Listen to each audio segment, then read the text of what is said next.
Okay, so continue pa rin tayo dito. So ngayon, sa previous na video, kinumpute na natin yung linear error of closure. So ito na yun. Tsaka yung relative error. Okay. So this time is compute natin yung correction on line AB using compass rule. Okay. Line AB and line CD using compass rule. Okay.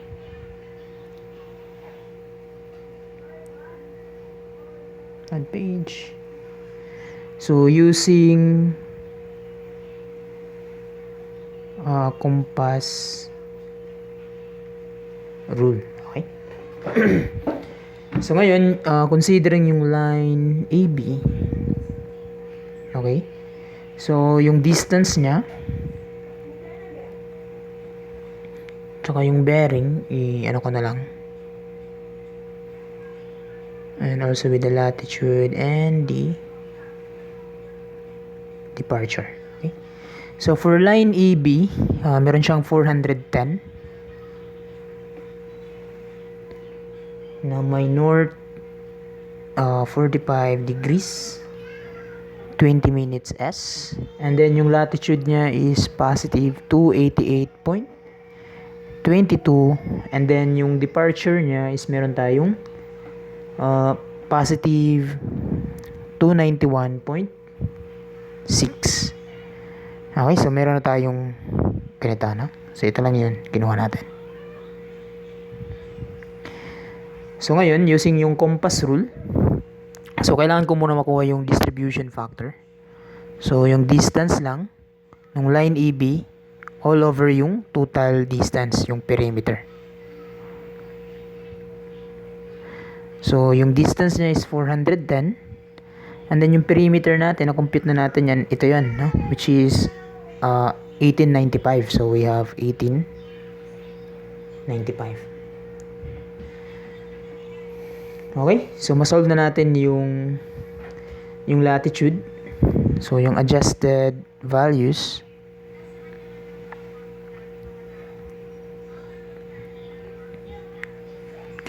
So meron akong adjusted latitude for line AB. That is just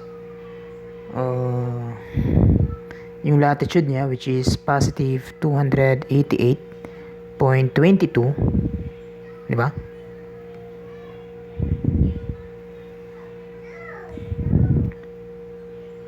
Plus yung correction sa latitude. Okay, so meron tayong positive 288.22. And alam natin yung correction sa latitude is just negative nung error in departure times the distribution factor. So yung error pala dito sa latitude pala tayo. Error in latitude and error in departure. Na-compute na din natin to. Yung error in departure is positive 18.57, while sa error in latitude is negative 22.85. So 22.85. So yun yung ilagay ko dito. So plus the negative negative nung error in latitude, so negative nung negative 22.85, including lagi yung sign, no? Times the distribution factor, no? 410 all over yung 1895. So meron na tayong adjusted latitude for line AB. So computing ko muna.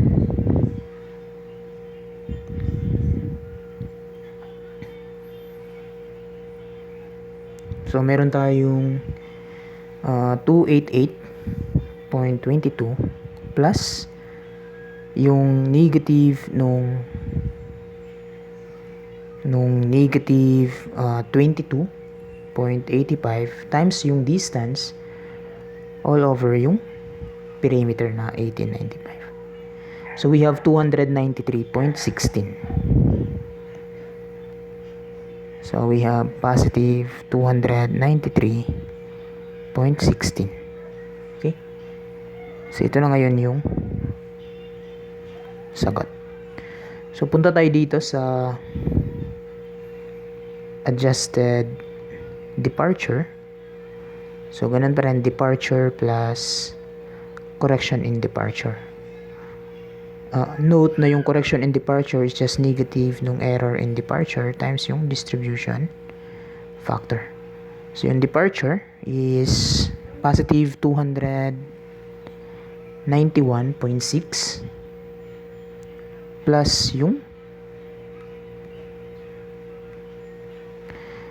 negative nung error in departure, that is positive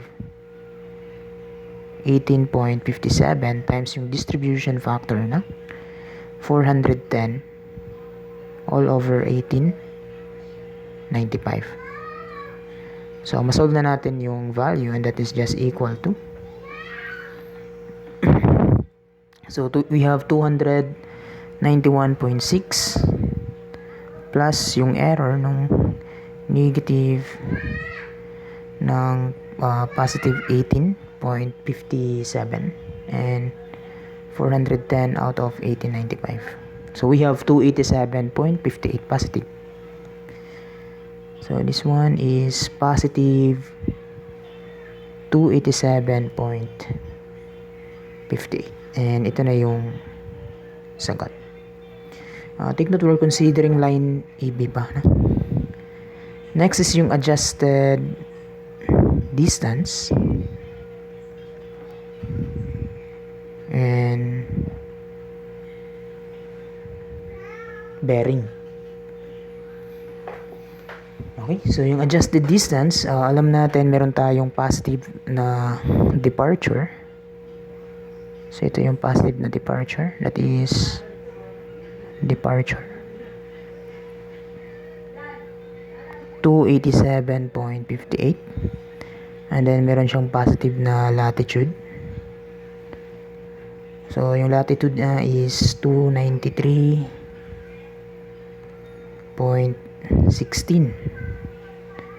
So masolve na natin yung distance na to. So ito yung distance, and then ito yung bearing. Okay, so considering lang natin to. This is also 287.58, and yung length dito sa kabila is 293.16. So yung distance is just square root lang nung 287.58 squared plus yung 293.16 squared. So, meron na tayong distance, and that is just equal to, so ilan yan? That is square root lang nung 287.58 squared plus 293.16 squared. So, meron tayong 287.58, 287.58, and 293.16. So, 410.664.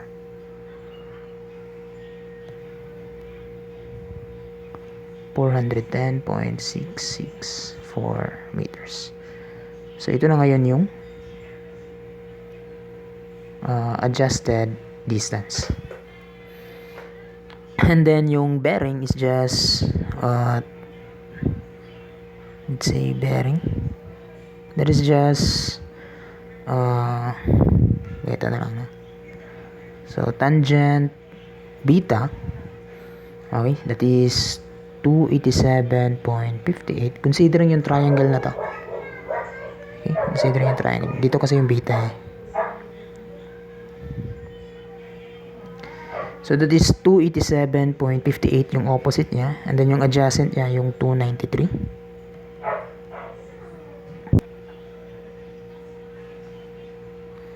So this becomes beta, that is tangent inverse nung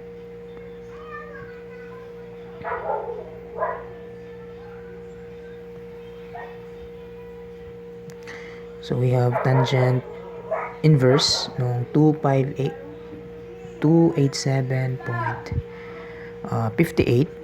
all over yung latitude na 293.16.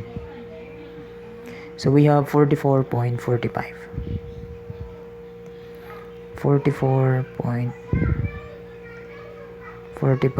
degrees. Okay? So meron tayong north S. So this is north S. Or in sexagesimal. Okay, sexagesimal. So yung value na to, let's see, equals ko lang, then click ko to. So we have 44 degrees and 26 minutes. Or yung bearing is 44 degrees 26 minutes and 58.18 seconds. Tama ba? 44, 26, and 58.18. So, ayan, no? So, meron na tayong value na to. So, we have north and S. So, ito na yung bearing.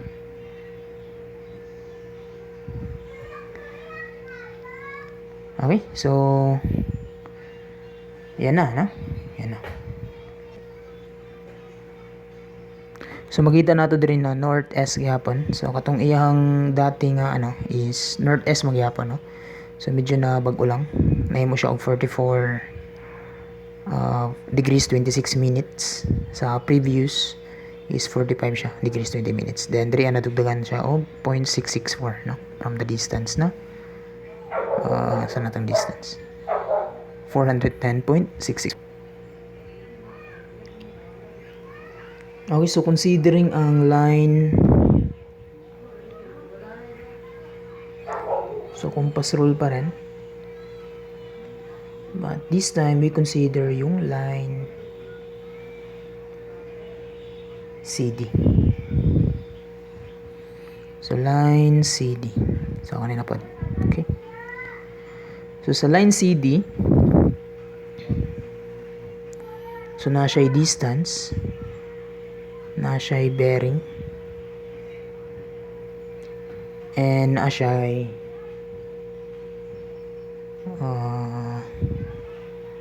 latitude and departure. So napod ni siya error in latitude and error in departure, and napod ni siya distribution factor, no? Na distance for line CD all over yung perimeter. So the same procedure. So yung distance ng line CD is 600. Ang iyang bearing is north 80 degrees and 15 minutes west. Kaning. So north 80 degrees 15 minutes and 600. And then iyang latitude is 101.61. Iyang departure is negative 591.33. So we have positive, including yung sign, 101.61, and error in latitude is negative 22.85. Okay.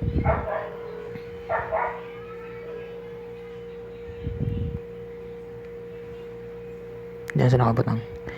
And then sa departure is sa CD natay negative 591.33.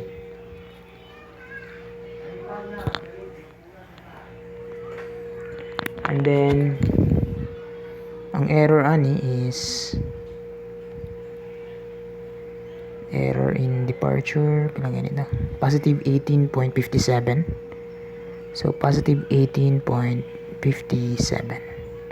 So ang distance is natay 600 all over ang perimeter na 1895. Okay, so bali karon makompute na natin mga adjusted values. So ang adjusted latitude is natay latitude plus correction in latitude. And take note, ang correction in latitude is just negative error in latitude times the distribution factor. So ang latitude niya is natay positive 101.61 plus negative sa error in latitude, that is negative 22.85. And then ang distribution factor is natay 600 all over 1895. So thus that is equal to, so we have 101.61 plus negative 600 over 1895, and then there is negative sa negative 22.85. So natay 108.84, positive 108.84.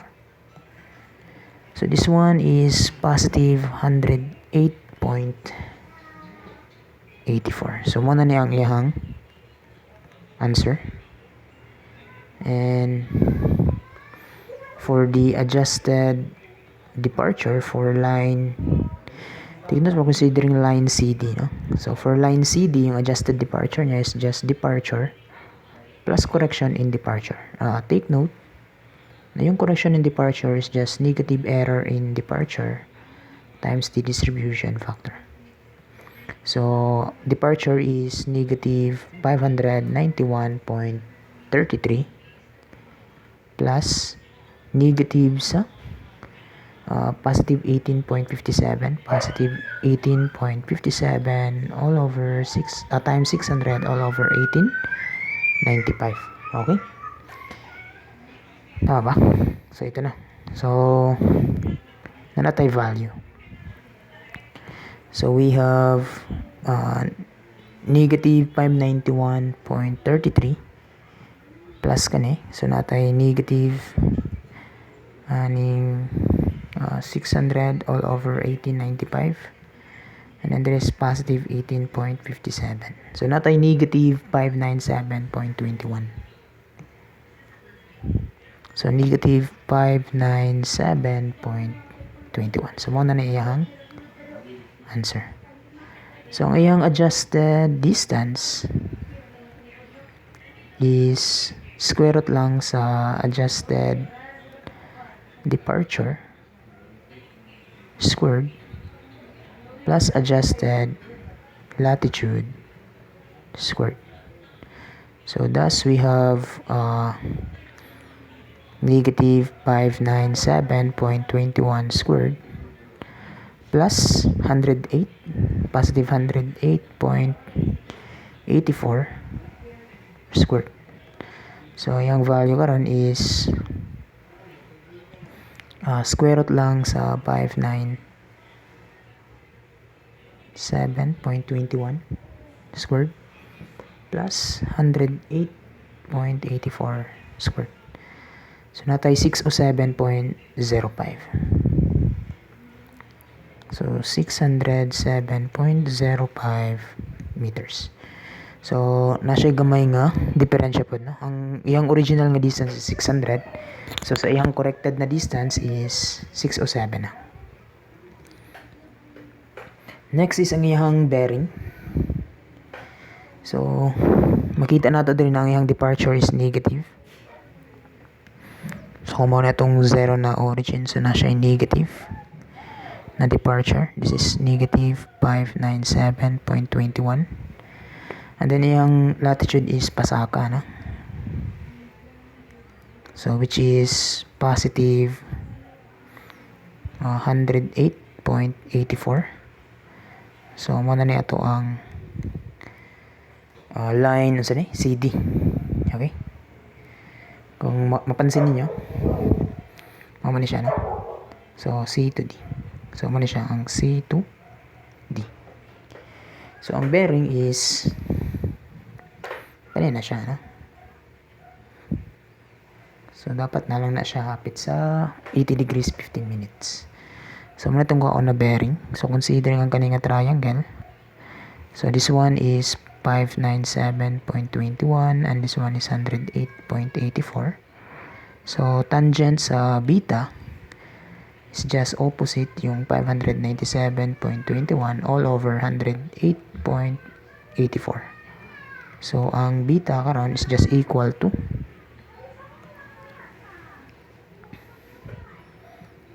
tangent inverse sa 597.21 all over sa 108.84. So natay 79.67 degrees, or that is pila na siya in sexagesimal equal sexagesimal 79 degrees 40 minutes 79 degrees 40 minutes and ilang ganito 79 degrees 40 minutes 16.85 seconds. So bearing is just muna yung north west. So north 79 degrees 40 minutes 16.85 seconds west. So muna ni ang mga value, no? So muna ni siya. Okay? So kana lang for the compass rule. So pansin niyo na siya gamay nga ligas diri sa 80 degrees and 15 minutes. So balikan is corrected na. Okay? Sige. So kana lang. So see you in the next video. Thank you.